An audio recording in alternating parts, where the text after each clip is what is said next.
it took me a really long time to accept it in my own self. And so when I started seeing other people talking about it, it made me feel a lot more okay about these things.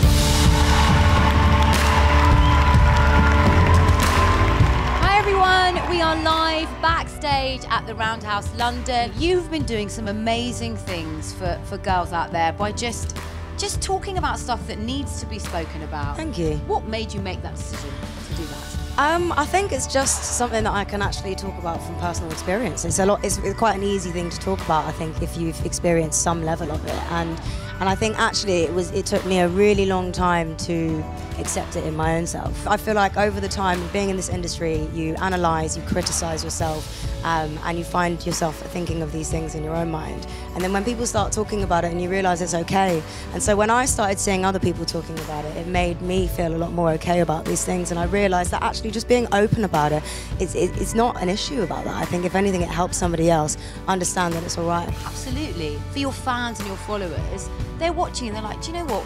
To them, you've got it all. You know, you've got this perfect existence, and the reality is, you've got a great, great life, but you've got a pressured life.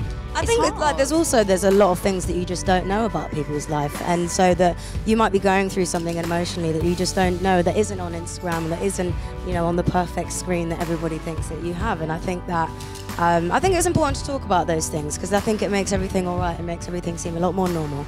Yes, and that's what we want. Yeah, we want things to just be normalised.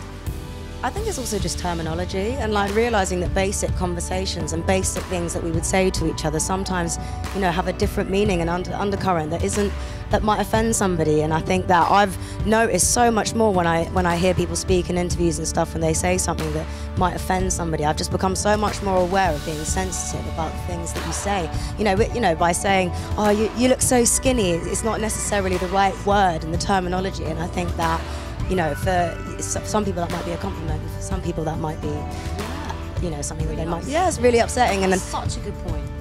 We've got so many wonderful people involved in tonight. What are you most excited about?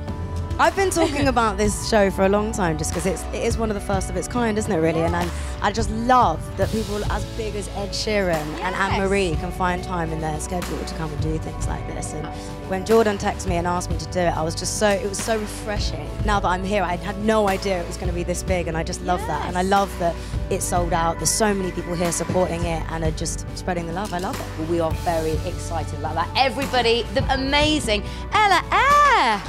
Woohoo!